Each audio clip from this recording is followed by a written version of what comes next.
Hamas തീവ്രവാദികളുടെ തടവറയിൽ കഴിയുമ്പോൾ ഏറ്റുവാങ്ങേണ്ടി വന്ന അതിക്രൂര പീഡനങ്ങളെക്കുറിച്ച് മോചിതരാക്കപ്പെട്ട ഇസ്രായേൽ പൗരന്മാർ വെളിപ്പെടുത്തിയ കാര്യങ്ങൾ കേട്ട് ഓരോ ഘട്ടത്തിലും ലോകം മുഴുവൻ ഞെട്ടിത്തരിച്ചിരുന്നു. അതിൽ ഏറ്റവും ദയനീയവും ഭയാനകവുമായിരുന്നു ഹമാസ് തടവിലായിരിക്കെ സ്പന്ദിക്കുന്ന അസ്ഥികൂടമായി ഇരുന്നുകൊണ്ട് സ്വന്തം ശവക്കുഴി തോണ്ടിയ റോം ബ്രസ്ലാവ്സ്കി മാധ്യമങ്ങൾക്ക് മുമ്പിൽ നടത്തിയ വെളിപ്പെടുത്തലുകൾ. ഇസ്ലാമിലേക്ക് ചേരുവാൻ നിർബന്ധിക്കുകയും അതിന് വഴങ്ങാതിരുന്നതിനാൽ കണ്ണുകൾ കെട്ടി ക്രൂരമായി പീഡിപ്പിക്കുകയും കല്ലും ആണികളുമെല്ലാം ഉപയോഗിച്ച് ചെവികളെ കുത്തിത്തുളയ്ക്കുകയും തലച്ചോറിലേക്കുള്ള രക്തയോട്ടം പോലും നിലച്ചു പോകത്തക്ക നിലയിലുള്ള ഘോരപീഡനങ്ങളെക്കുറിച്ചായിരുന്നു ബ്രസ്ലാവ്സ്കി വെളിപ്പെടുത്തിയത്.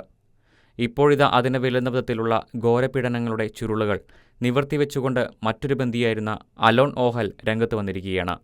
നീയൊരു മൃഗമാണെന്ന് പറഞ്ഞുകൊണ്ട് ഓഹലിന്റെ കാലുകളിൽ ചങ്ങലയിട്ട് പൂട്ടിയായിരുന്നു 18 മാസങ്ങളോളം ഹമാസിന്റെ തടവറയിൽ സൂക്ഷിച്ചതെന്നും ആ 1.5 വർഷത്തോളം താൻ പട്ടിണി കിടക്കുകയായിരുന്നുവെന്നുമുള്ള അങ്ങേയറ്റം ഞെട്ടിക്കുന്ന വെളിപ്പെടുത്തലുകളാണ് ഓഹൽ ഇപ്പോൾ നടത്തിയിരിക്കുന്നത്. 24 വയസ്സുകാരനായ ഓഹൽ ഒക്ടോബർ 2-ാം വാരത്തിൽ വിട്ടയക്കപ്പെട്ട 19 ബന്ദികളോടൊപ്പം ഹമാസ് തടവറയിൽ നിന്ന് പുറത്തു വന്നതിനു ശേഷമുള്ള ആദ്യത്തെ വെളിപ്പെടുത്തലിലായിരുന്നു ഹമാസ് തീവ്രവാദികൾ തന്നോട് അങ്ങേയറ്റം മൃഗീയമായ രീതിയിൽ കേവലം നികൃഷ്ടമായ ഒരു കുരങ്ങിനെപ്പോലെ പെരുമാറിയെന്നുമുള്ള കാര്യങ്ങൾ തുറന്നു പറഞ്ഞത്.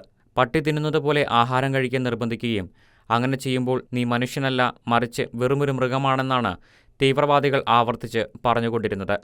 ഭ്രാന്തമായിട്ടാണ് ഹമാസ് തന്നോട് പെരുമാറിയതെന്നും അല്പം മാനസികമായ ബലമില്ലായിരുന്നുവെങ്കിൽ താനും ഭ്രാന്തനായി മാറുമായിരുന്നുവെന്നും മുഴുപട്ടിണിയിൽ കഴിച്ചുകൂട്ടിയ തനിക്ക് വല്ലപ്പോഴും തിന്നാൻ കിട്ടിയിരുന്നത് ഏതാനും ഈന്തപ്പഴങ്ങൾ മാത്രമാണെന്നുമായിരുന്നു ഓഹലിന്റെ വെളിപ്പെടുത്തൽ.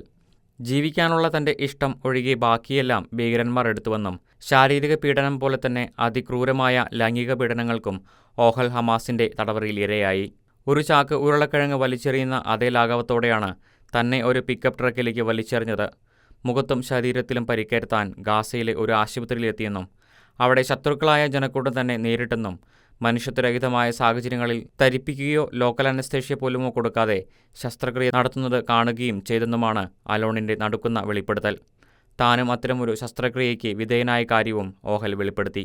ആദ്യ ആഴ്ചകളിൽ ഒരു തുരങ്കത്തിന്റെ അടിയിൽ തന്നെ തടഞ്ഞുവെക്കുകയും കെട്ടിയിടുകയുമായിരുന്നു. മരിച്ചു പോകുമെന്ന് പലതവണ കരുതിയെങ്കിലും അമ്മയെ വീണ്ടും കാണുമെന്ന പ്രതീക്ഷ മുറുകെ പിടിച്ചു ജീവിക്കുകയായിരുന്നുവെന്നും അലോൺ വെളിപ്പെടുത്തുന്നു.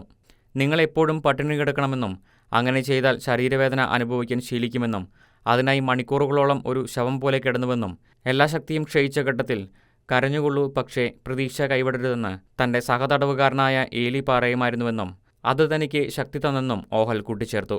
താൻ രാത്രിയിൽ അമ്മയോട് സംസാരിക്കാറുണ്ടായിരുന്നുവെന്നും ഓഹൽ പറയുന്നുണ്ട്.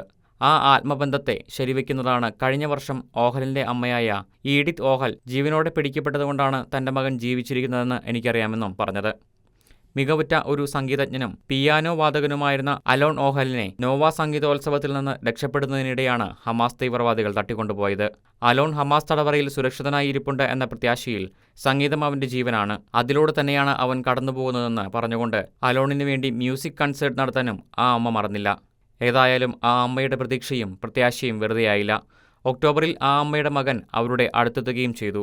ഒടുവിൽ 2 വർഷത്തെ തടവിന് ശേഷം അപ്രതീക്ഷിതമായി ഓഹലിനെ മോചിപ്പിക്കുമെന്ന് അറിയിപ്പ് ലഭിക്കുകയും ഇന്റർനാഷണൽ റെഡ് ക്രോസ് കമ്മിറ്റിയുടെ അകമ്പടിയോടെ തന്നെ കാത്തിരിക്കുന്ന ഇസ്രായേലി പട്ടാളക്കാരെ അദ്ദേഹം കണ്ടതാണ് തന്റെ ജീവിതത്തിൽ മറക്കാനാകാത്ത അനുഭവമെന്നും പറഞ്ഞ അലോൺ ഓഹൽ താൻ മുന്നോട്ടു പോകുമെന്നും ലോകത്തെ കീഴടക്കുമെന്നും ഉറച്ച സ്വരത്തിൽ പ്രഖ്യാപിച്ചിരിക്കുകയാണ്.